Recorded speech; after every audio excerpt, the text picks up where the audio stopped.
Capsules are everywhere. Do you take supplements and vitamins? Or are you currently fighting sickness?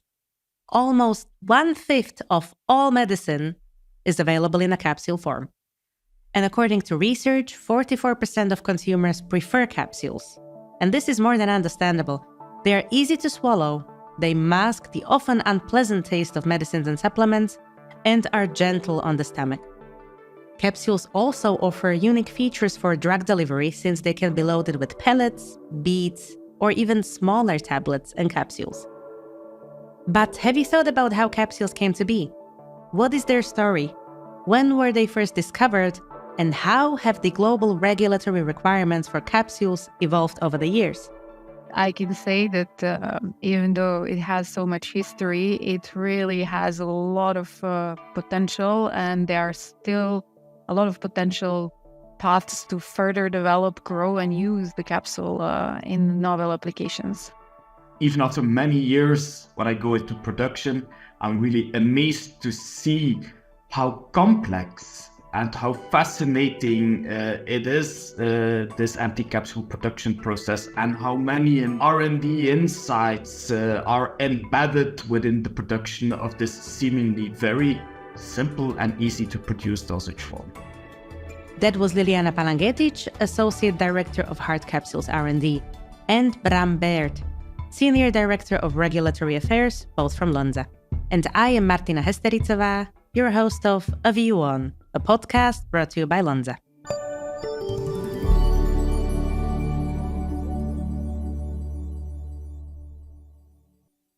Hi, Ljiljana. Hi, Bram. Nice to have you on the podcast here today.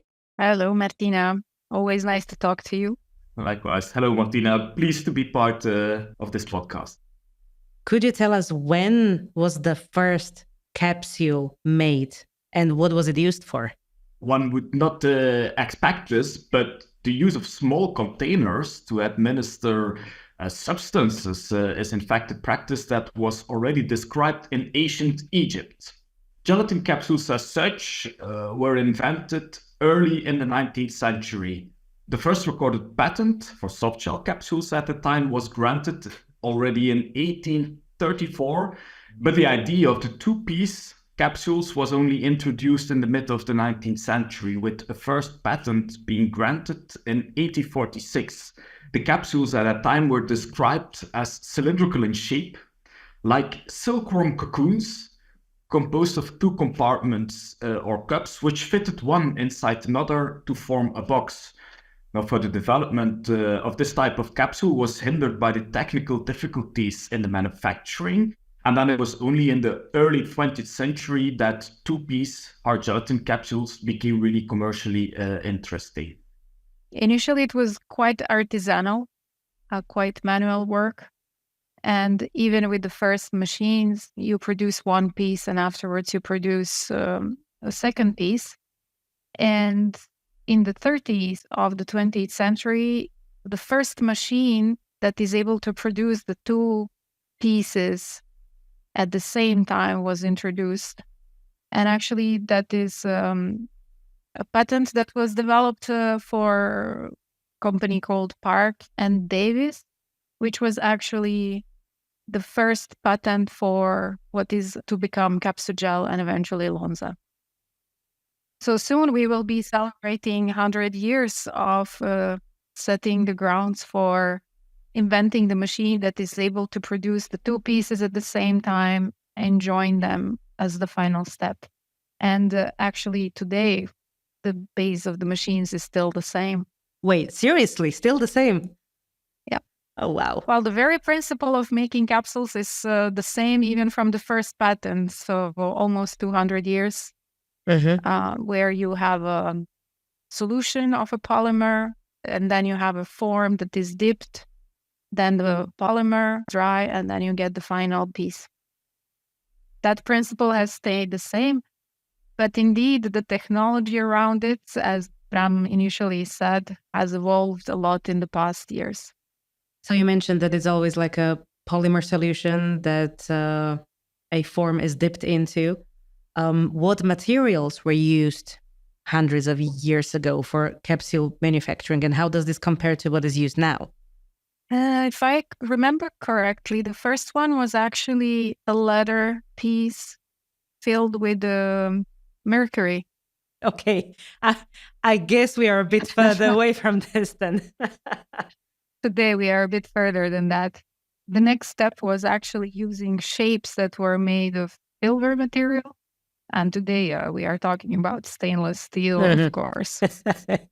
An interesting type of capsule that was on the market a long time ago were the so-called Savarese capsules. And they were made of thin membranes that were obtained from small intestines of the sheep that were then cut into smaller pieces.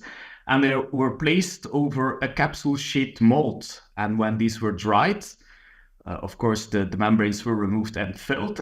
And the open end was closed using a fine thread and was then sealed with a drop of gelatin. And the argumentation of the inventor to discriminate from the gelatin capsules was that the gelatin capsules dissolved too quickly, perhaps even in the mouth. And so he was kind of looking for a different type of capsule. Delayed delivery using a sausage form of a capsule, basically, right? That's amazing. Indeed.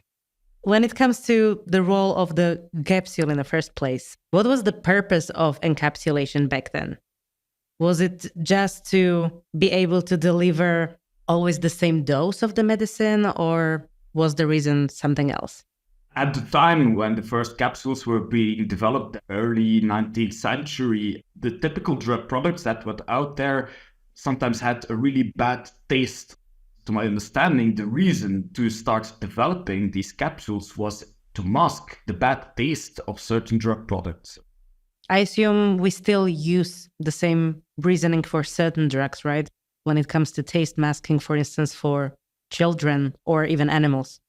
The purpose of using capsules has evolved a lot versus that time. And it has evolved in terms of where the capsule needs to deliver the product. Like Bram mentioned earlier, gelatin is solubilizing very quickly, so you deliver the drug substance in your stomach.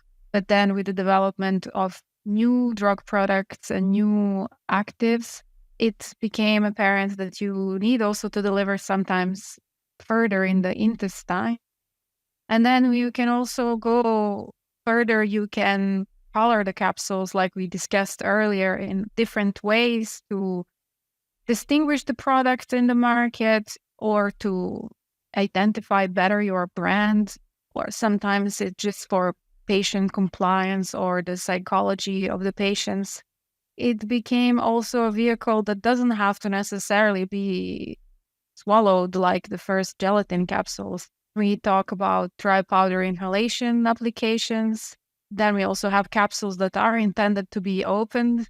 Also some capsules that are then put over tablets because there is patient's perception that it's easier to swallow capsules versus the tablets.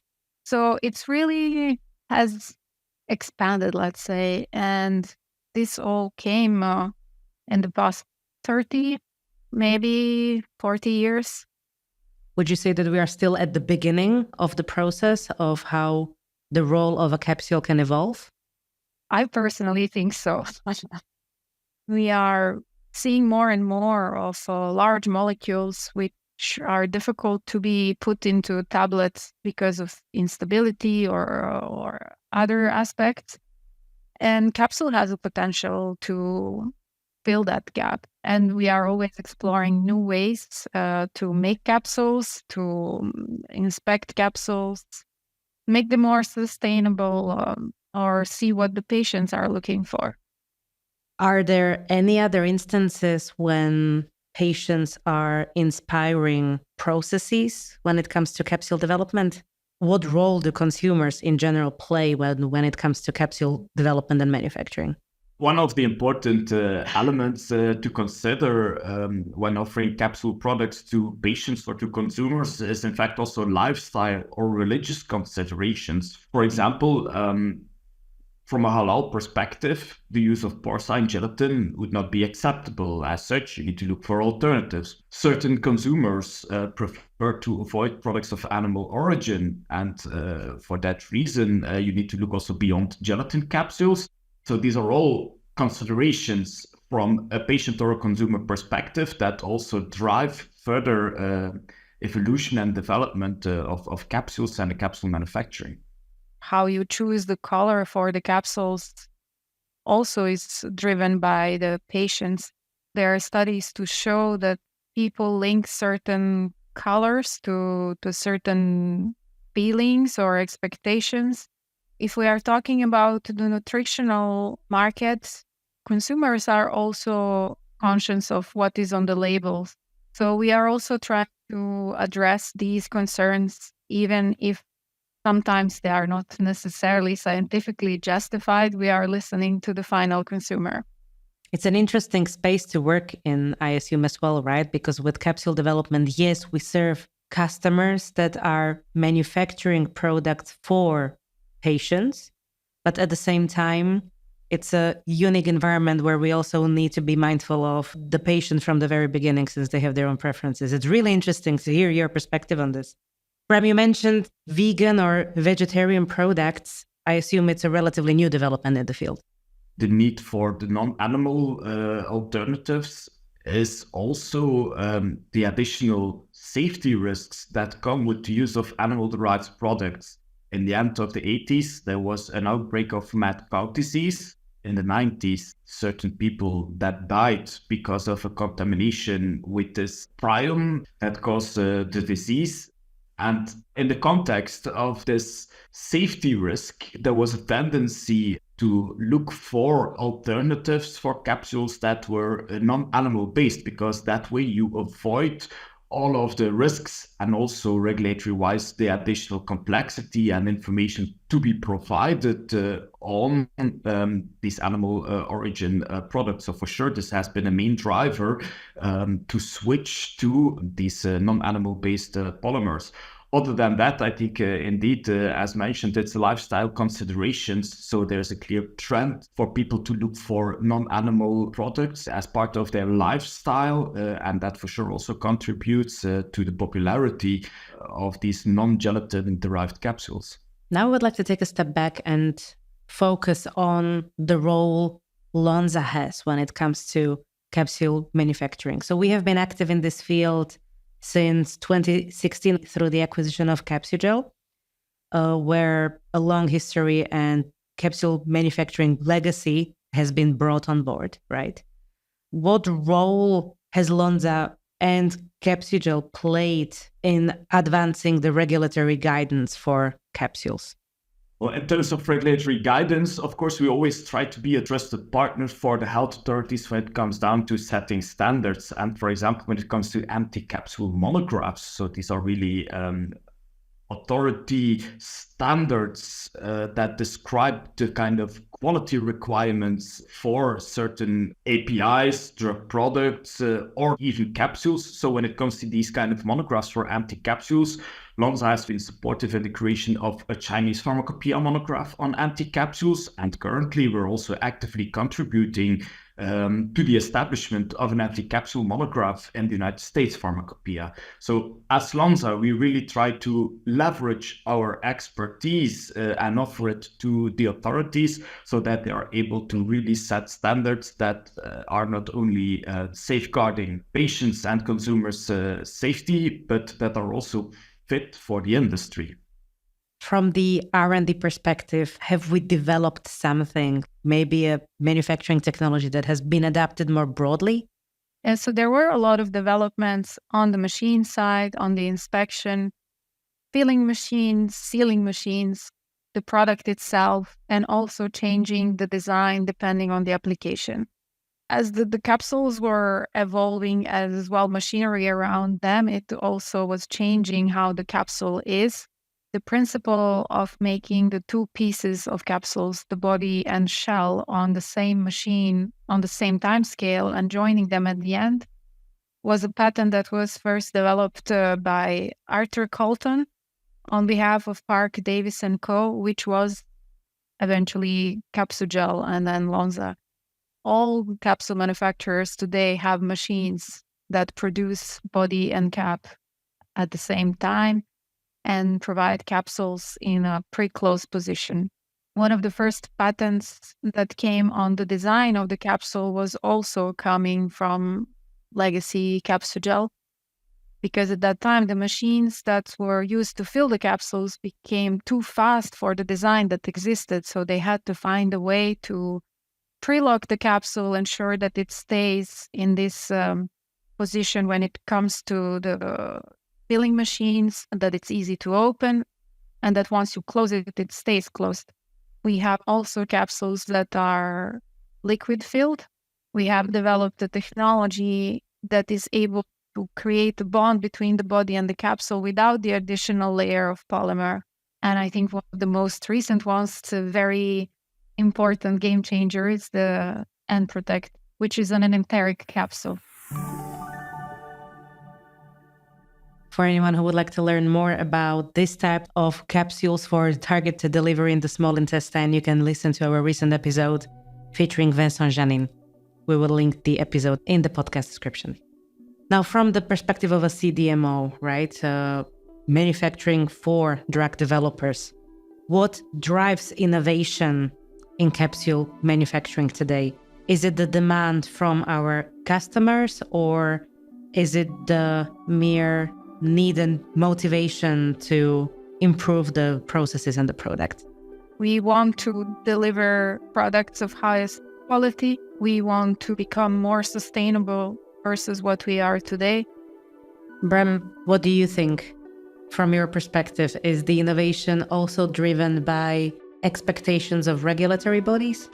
When you look at innovation and regulation, there may sometimes be a gap in that sense that regulators are not always eager to endorse innovation, especially not if it comes with new types of technologies. But then again, I think that also as the biggest capsule manufacturer, we have a certain responsibility also in trying to convince the authorities that innovation is needed, and that we work together also with the authorities to make sure that innovation can also be endorsed as part of the regulatory framework.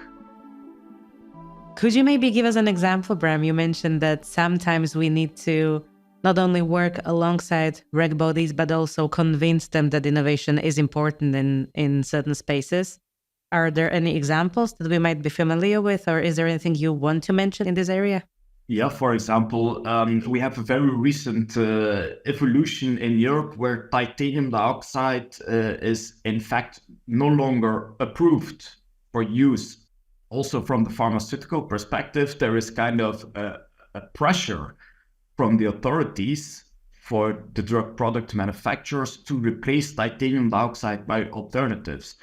However, when you look at the regulatory framework of allowed colorants, there's only very few options that would allow to replace titanium dioxide as such.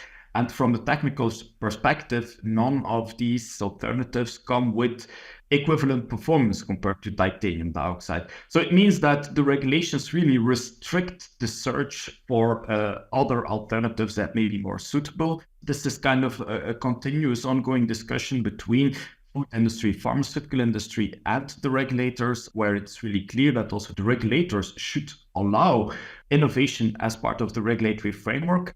Ljiljana, would you like to expand on this topic and explain how Lonza has responded to this need of creating white capsules without the use of titanium dioxide?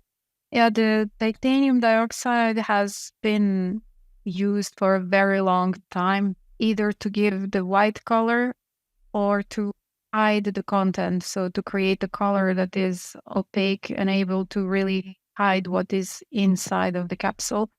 Thinking again about the quality of the product that we can supply, we have taken two different paths for two types of our capsules. For the HPMC-based capsules, we went with the clear regulatory path. So we selected calcium carbonate, which is an approved colorant.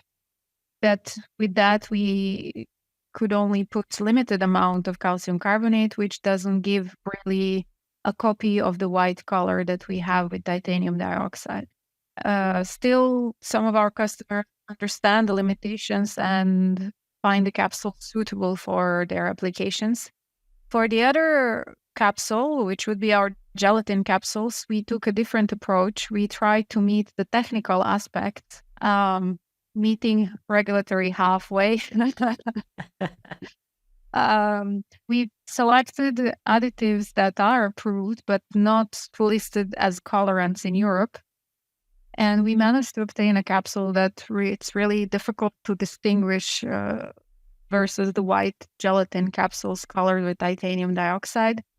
From the regulatory perspective, there is at least the option to consider other alternatives, but the colorants that are listed. And then for all clarity to the audience here, when we talk about the ban of titanium dioxide, this is currently in place in Europe for food products. Pharmaceutical companies are urged to replace for their products on the European market titanium dioxide, but currently the regulatory framework still allows for the use of titanium dioxide, and it's for the European Commission still to decide on the fate of titanium dioxide moving forward. So a decision is to be made by early 2025, but we have to be vigilant and see how these things evolve. Interesting. Okay. We have discussed various things around capsules, their development, the regulatory aspects. We also touched upon functions, right? At the beginning, we talked about taste masking, also targeted delivery when it comes to end product.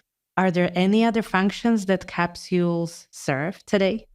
For example, there are dry powder inhalation applications or DPI applications, where it's used with a device to inhale the powder that is contained in the capsule by the patients, typically for pulmonary diseases with chronic indications. We have in our portfolio capsules called Sprinkle. They are in fact intended for people who maybe have issues with swallowing. So the design of those capsules is such that you can easily open it and put the content in your drink or food or whatever you need to take it with. Another interesting evolution is the dual capsules, capsule in capsules, which do allow to kind of combine film materials that would otherwise be not combinable. One of the interesting aspects of capsules is that you can also combine different types of dosages.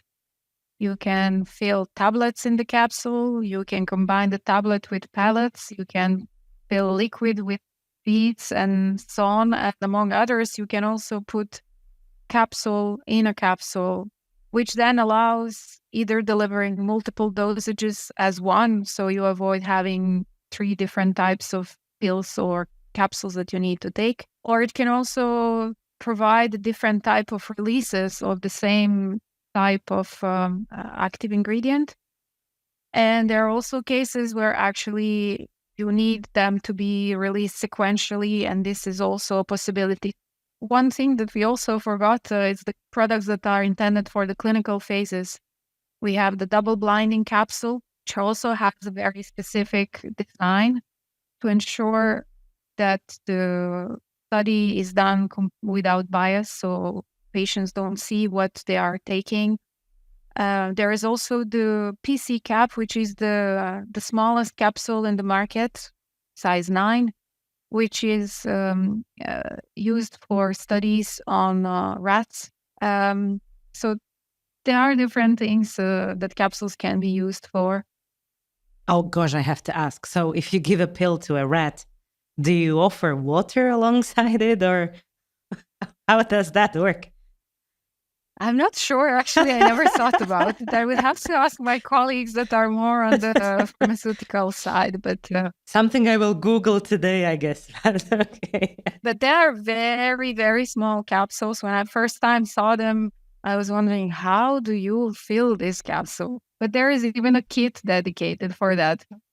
Frankly, when you mentioned the name Sprinkle, my first thought was that the capsules are so tiny, you can sprinkle them on a piece of toast with butter or something, you know. Maybe I just came up with a, new suggestion for capsule manufacturing. Who knows? It triggers some ideas indeed. Yes. What developments do you expect in this field? Or is there an upcoming regulatory guidance to come into play, which we should be mindful of? A lot of new regulatory possibilities is indeed in these kind of domains of emerging therapies like microbiome drugs. So if you want to administer a kind of probiotics to the body, this is not easy to do under the form of a tablet. So capsules do really pose a perfect way of administration, but the whole domain of microbiome drugs is something really new. And I think now one of the further regulatory evolutions that we may see is emerging guidance on microbiome drugs, where, in my opinion, capsules can play an important role, as they would probably be the most suitable way of administering this kind of drugs to the body. Thank you. Ljiljana, how about you? What's your take on this? I would say there are two aspects for which I'm really excited. One is making the capsules more sustainable. We are looking into and trying to find new ways to ensure that this is as close to zero if possible. And then on the other aspect, like Bram mentioned, these developments in new types of therapies, microbiome being one of them, but also looking into, can we make things easier for the patients, for example, by replacing vaccines with oral dosages. So I'm excited to see if we will be able to further develop the capsule in the direction that we can actually at least replace some of the vaccines with something that is easier for the patient or easier to deliver to regions where delivering vaccines is not the easiest task. And one step further, replacing vaccines with sprinkles of various colors now. Yeah. Yes, colorful sprinkles. Bram, what should we keep in mind when thinking about capsules and their manufacturing? Capsules are already on the market for 200 years, but watch out because the best is yet to come. What a way to finish. Thank you so much. Thank you. Welcome. And that's all for today. Thanks for listening to our discussion about the history and regulatory guidelines of capsule manufacturing. This episode also wraps up our third season. Thank you so much for tuning in. I have also exciting news to share. We are already working on season 4 for you, and this will be full of innovation, industry disruption, and deep expert insights. I know it's exciting, and if you cannot wait, head over to lonza.com/a-view-on, and you can listen to previous episodes, previous seasons, subscribe to never miss a new episode, and access additional materials and interviewee info. Bye for now, and see you soon.